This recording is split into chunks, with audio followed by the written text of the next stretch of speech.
Y esas enfermedades comúnmente son el Parkinson, el Alzheimer, el accidente cerebrovascular o enfermedad vascular, el derrame cerebral que llaman, ¿sí? Hay una venita al cerebro que no está circulando bien la sangre, se está estancando, si no se la interviene, si no la opera como tal, se va a reventar, se explotará y ese, digámoslo así, derrame pues, de sangre puede dañar el cerebro.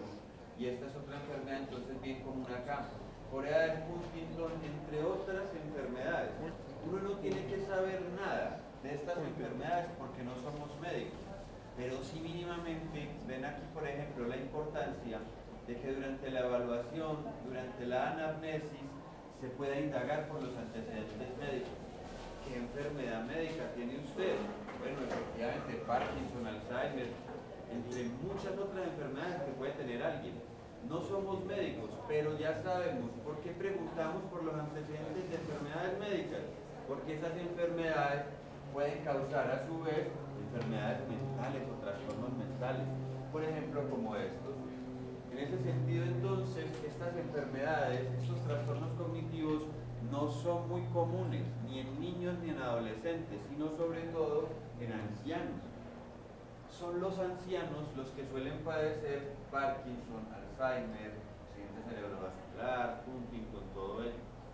Sin embargo, es probable que alguno de estos trastornos lo padezca una persona joven, claro. Cualquier persona, un adulto, un niño, un anciano, puede sufrir un golpe en la cabeza. En ese sentido, puede desarrollar cualquiera de estos trastornos alguien en cualquier momento de la vida, pero nos especifican que estos son más comunes en los ancianos, porque en ellos precisamente suelen aparecer todas estas enfermedades que van afectando directamente. Aquí no se trata para nada de teoría de la mente. Este término cognitivo de pronto les puede hacer engañar. Pueden estar pensando en psicología cognitiva, teoría de la mente, ideas irracionales, nada de eso. Aquí no hay absolutamente nada de eso. Aquí lo que se daña, lo que no permite que funcionen los, acuérdense de ese término, pues, funciones psicológicas superiores. Memoria, atención, percepción, todo eso son procesos cognitivos, pero esos procesos se pueden ver alterados o por las afecciones de la mente, lo que es la teoría cognitiva, o por las afecciones, en este caso no de la mente, sino de qué, del cerebro. Aquí no hay nada de ideas irracionales, de distorsiones cognitivas, no es nada de eso. Toda esa teoría psicológica, cognitiva, aquí no aplica. Ni aplica la teoría dinámica, ni aplica ninguna teoría psicológica, porque todas son de origen en el soma.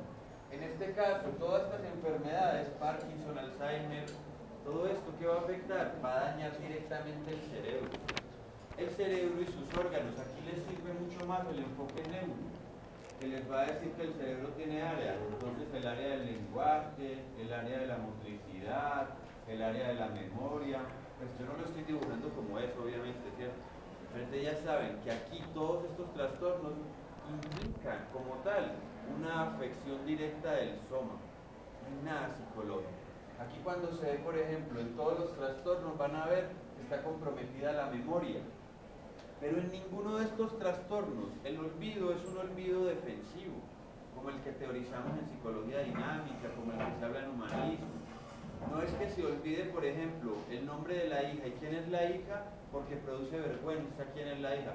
Simple y llanamente el área de la memoria ya no funciona y dice el anciano, ¿quién es esta muchacha? Esa es la hija Margarita, es tu hija, es Margarita. No tengo ninguna hija Margarita, yo no la conozco a ella. Papá, es la hija, es mi hermana, ya no la reconoce, pero no porque le genere vergüenza, dolor, recordar que esa es su hija. No es ningún evento traumático. Es simple y llanamente que el área del cerebro que comanda la memoria ya no funciona bien. Ya está muy deteriorada, ya está muy dañada en su aspecto material por todas estas enfermedades. Es muy común entonces que estas enfermedades las padezcan ancianos, pero también alguien joven la puede desarrollar.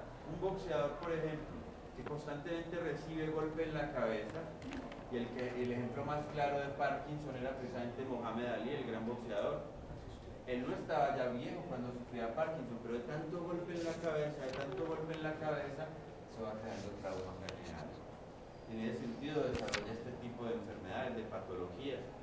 pero cualquier otra persona puede padecer esto, no solamente digamos alguien que está expuesto a golpes constantes en la cabeza. También puede ser, por ejemplo, que por la enfermedad médica se consuman sustancias. Recuerden que yo les decía, puede haber un consumo de sustancias legal o ilegal, o voluntario o involuntario. No importa si usted fuma marihuana, que es una sustancia legal aquí en Colombia, o si consume alcohol, que es una sustancia legal. Cualquiera de esas dos sustancias va a alterar cualquiera de las funciones psicológicas superiores y puede darse uno de estos trastornos. Entonces, si yo me tomé 3 cervezas antes de entrar acá a la clase, es muy probable que pueda padecer los síntomas de un delirio, por ejemplo, alteración de conciencia leve. Entonces yo llegué a la clase con 3 cervezas en la cabeza y de pronto le dio 2 o 3 más un cigarrillo de marihuana. Cuando llega a la clase no puede, digámoslo así, hacer uso igual que los demás de esas funciones psicológicas superiores, están alteradas, levemente, pero están alteradas. Muy distinto si se toma una benzodiazepina, una llamada pepa, por ejemplo, o se ingiere cacao sabanero, una sustancia mucho más fuerte. Ahí la alteración de conciencia va a ser mucho más grave. Pero con unas 3 cervezas y una fumada de marihuana es probable que venga acá a la clase, pueda prestar atención a ciertos elementos, pero no va a prestar atención a todo. Y tampoco va a recordar luego todo. Puede que en la próxima clase, entonces yo pregunto, ¿cuáles son los trastornos cognitivos? Digan, demencia, delirium. Pregunte por este trastorno y puede que esa persona diga, no, eso no lo explicó el profesor, y los demás le digan, sí, claro que lo explicó. ¿Quién sabe usted dónde estaba? ¿Dónde tenía puesta su atención? ¿Cuál era su nivel de conciencia, de alerta? Por eso uno no puede manejar borracho ni habiendo consumido drogas. Vean que es legal o ilegal, igual alcohol, marihuana, cualquier sustancia que usted consuma psicoactiva puede alterar esas funciones psicológicas superiores y ya no responde igual.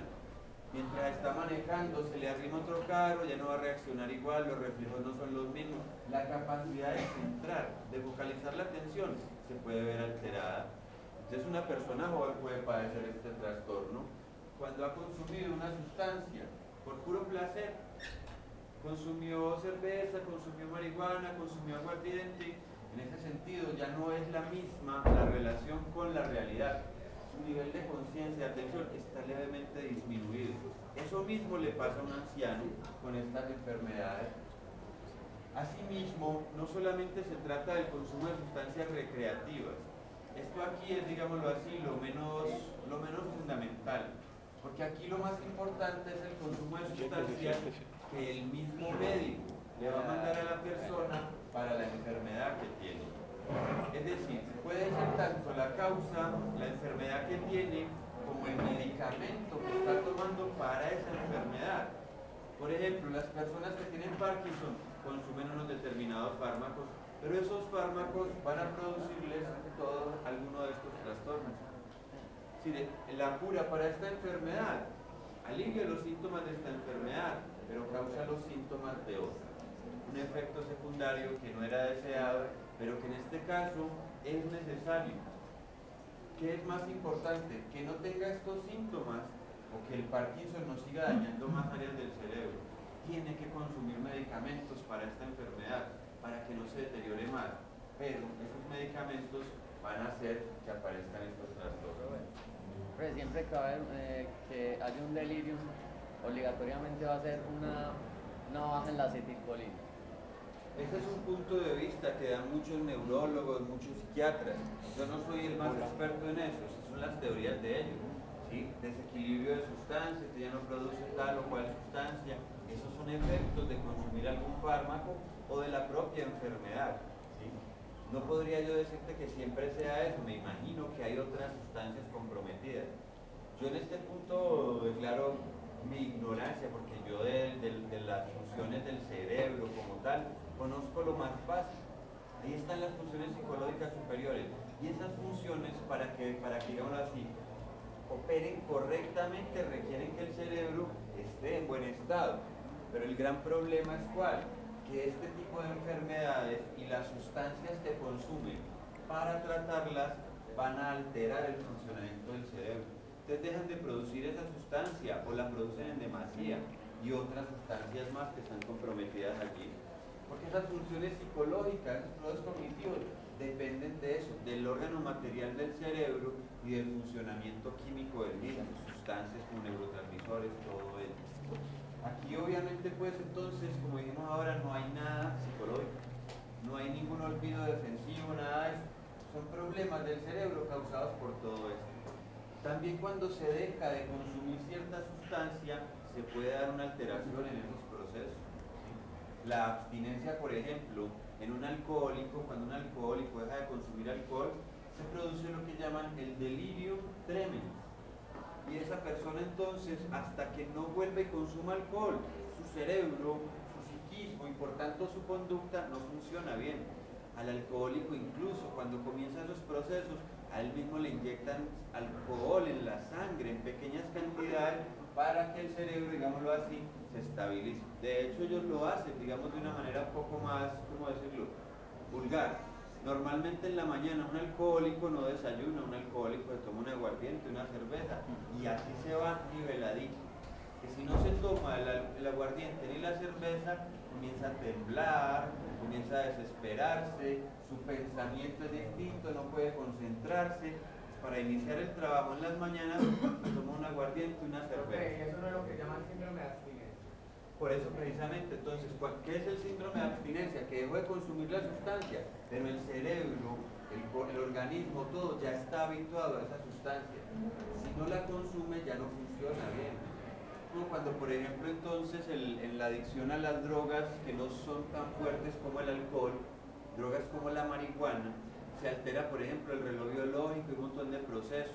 Pero si no ha fumado marihuana, entonces no siente hambre, no se le abre el apetito. El organismo ya está acostumbrado, condicionado, si lo quieren, al uso de esa sustancia para funcionar bien. Así mismo pasa con el alcohol. Es el alcohólico, para funcionar tiene que consumir alcohol. Cuando va al hospital y lo separan radicalmente de la sustancia, eso lo que produce es un delirium tremens. Por eso hay que inyectarle alcohol en pequeñas dosis para que poco a poco se vaya desintoxicando. Pero así de buenas a primeras, al menos con el alcohol, no es posible. El alcohol es mucho más fuerte que la marihuana, que la cocaína. La cocaína y la marihuana se puede, digámoslo así, dejar de una vez por todas y genera el síndrome de abstinencia, pero jamás va a ser tan fuerte ese síndrome como el del alcohol o el de la heroína. Hay sustancias más adictivas que otras cuyo síndrome de abstinencia es mucho más complicado como tal. Entonces, en el caso de una persona que sea adicta a la heroína, entonces, ¿cómo que proceso trabajarían con ella? Pues por lo general estas personas tienen que recluirse en un lugar en el cual digamos que no hay contacto con la sustancia, qué sé yo, pero no se sabe, digámoslo así, todavía bien cuál es el proceso psicológico que hace que deje de consumir la sustancia. Al menos desde las teorías que se manejan es puro proceso de voluntad de abstinencia. ¿Cómo lo maneja? Sí, claro, pero entonces ya ahí hay un apoyo farmacológico. Pero el problema es que cuando deja de consumir la sustancia, cuando deja de estar recluido en ese centro de rehabilitación, otra vez está enfrentado al mismo problema. No ha dejado de tener, digámoslo así, un deseo hacia esa sustancia. Y eso es todo un problema. Cuando salen, por ejemplo, a los 6 meses, que no puede salir sino con tales y cuales personas para que ayuden a que no vaya a conseguir droga, qué sé yo, pero todavía persiste el deseo de consumir droga. Por eso las terapias así, digamos, masivas, generalmente no parten de la motivación personal de cada quien para consumir la droga. Y es una forma de abordaje distinta. Si la psicoterapia individualizaría, no es que todos fueran adictos, pero para cada uno el proceso es distinto. En los centros de rehabilitación, por el contrario, se hace algo masivo. Básicamente, ¿qué se hace allí?